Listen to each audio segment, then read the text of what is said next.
और अनुसूचित जनजातीय क्षेत्र में बाहरी लोगों को जमीन खरीदने का अधिकार नहीं, क्योंकि जब बाहरी सभ्य लोग पहुंचते हैं तो उनका शोषण करना शुरू करते हैं। ठीक ना?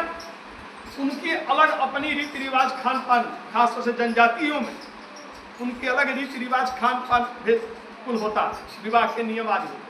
अगर तमाम बाहरी लोग चले जाएंगे तो उनकी अपनी भाषा होती है, लिपि होता है, ये सब उनका कल्चर जो है खत्म होने की खतरा हो जाता है। और भारत विविधताओं वाला देश है।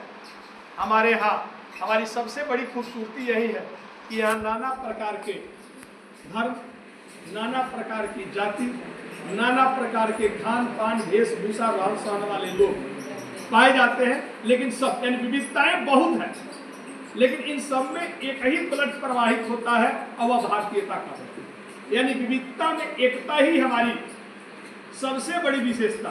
यह हमारे लिए कमजोरी नहीं है। जैसा कि तमाम विश्व के देश बताते हैं, अगर कोई बागीचा हो, एक ही तरह का फूल खिला तो बागीचा सुंदर लगेगा, लेकिन अगर बागीचे में नाना प्रकार के फूल खिले हो तो बागीचे की खूबसूरती ज्यादा बढ़ जाती है। हम पूरे भारत का अगर दर्शन करते हैं तो हमारे यहाँ इतनी विविधताएं हैं कि हमको दुनिया में कहीं कुछ देखने जाना ही नहीं। हम इसी को अगर दर्शन करें तो हमारी पूरी लाइफ एंजॉय के साथ बीत सकता है।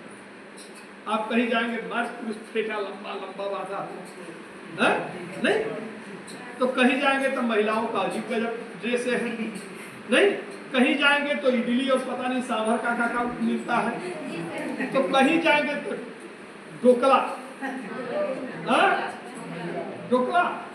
ढोकला ये मिलेगा। मतलब कहीं जाएंगे तो लोग केवल चावल खाते हैं, कहीं जाएंगे तो केवल रोटी लोग खाते हैं, चावल खाते ही नहीं। हम लोग इतने खूबसूरत जगह पर बसे हैं नहीं कि हम लोग चावल भी खाते हैं, हम लोग रोटी भी पसंद करते हैं। नहीं, हम लोग को 10 दिन चावल मिल जाए काम नहीं चलेगा, 10 दिन लगातार रोटी मिल जाए काम नहीं चलेगा। हम लोग बड़े खूबसूरत जगह, भारत में भी सबसे बेहतर जगह पर अगर कोई बसा है ना, हम लोग के यहाँ समुद्र का जो समुद्र से तमाम जो आपदाएं आती हैं, हम उन प्रभावों से मुक्त हैं। हमारे यहाँ कुछ क्षेत्र होते हैं जहाँ हमेशा भूकंप आता है, हम उन प्रभावों से, दुष्प्रभावों से क्या है, मुक्त है। यह गंगा यमुना का जो दोआब वाला भाग है, भारत का ही नहीं विश्व का सबसे अधिक उपजाऊ क्षेत्र है। कहा जाता है कि यहाँ एक हाथी अगर लेटने में जितनी जमीन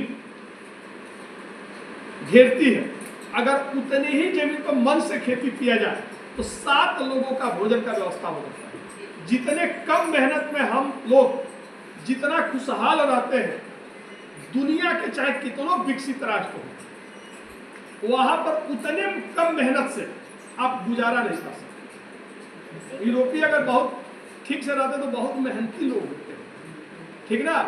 हमारे यही कारण है कि जहाँ रहने का सबसे अधिक एटमॉस्फेयर बेहतर, वहीं पर ज्यादा जनसंख्या वास करती है। हाँ। और यह विश्व का सर्वाधिक घना जनसंख्या वाला और हमारा पूरा ओवरऑल भारत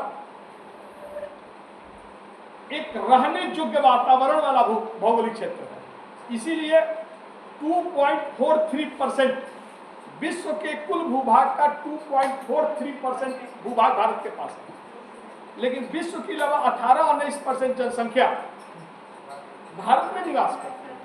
इसका रीजन क्या है? यहाँ का बेहतर एटमॉस्फेयर।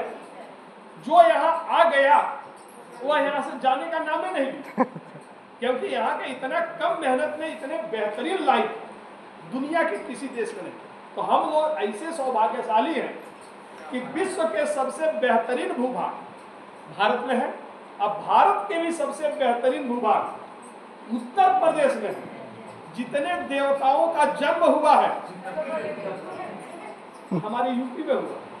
देवताओं के जन्म हमारे यूपी के बारे में तो ये कहा जाता है, गायंती देवा किल गीतिकानी धन्यास्तु ये भारत भूमि भाग। यानी इस भारत भूमि में, इस तप भूमि में जन्म लेने के लिए देवता लालायित रहते हैं।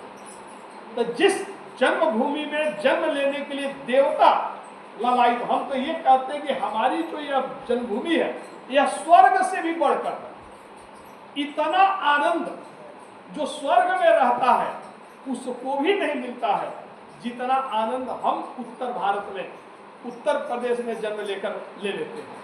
तो यह भारत की सबसे, इसीलिए हमारे यहाँ कहा जाता है कि जो जिस जन्मभूमि पर देवता लालायित रहते हो, अगर उस जन्मभूमि के तरफ कोई विदेशी, कोई दुश्मन देश अगर हल्की भी तिरछी नजरों से देखे तो क्या भारत के लाडले बर्दाश्त कर पाएंगे? नहीं। यही कारण कि हम अपने मातृभूमि को सबसे बड़ा, अगर हमारे यहाँ पे यहाँ तक कहा गया है कि अगर ईश्वर खुद हमारे देश पर आक्रमण कर दे तो हमारा ये कर्तव्य बनता है कि हम उस ईश्वर से भी लड़ाई करें और हमने अपने मातृभूमि की रक्षा की, क्योंकि इस भूमि पर जो जब लड़ते हुए देश के लिए मारा जाता है वो सीधे स्वर्ग नसीब होता है। ये हमारे अध्यात्म कहता है। तो यहाँ पर प्राचीन काल से ही एक बेहतरीन एटमॉस्फियर अवेलेबल है। तो क्या हम लोग लिखे कहाँ तक, बस खत्म कर दीजिए।